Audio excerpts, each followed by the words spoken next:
So the first thing that you want to do is to create your online store on Dartatech. So for doing that, just go to hello.tech/em and then just click on start.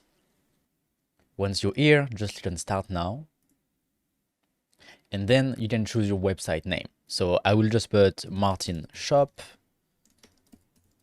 Then you confirm, continue to the next step. And you can choose a username. Let's use the same, Martin Shop. You put your email address, your password, and then you can create your account and your website. Then here, you just need to sign up for the free trial and the special offer. Just enter your card number, then click on start now.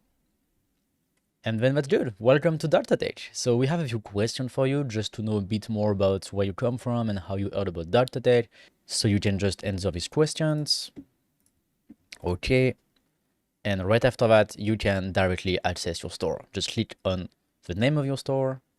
And then here you go. Here you get your online store on Dartatech that's ready to use. So let's go. Let's build your store.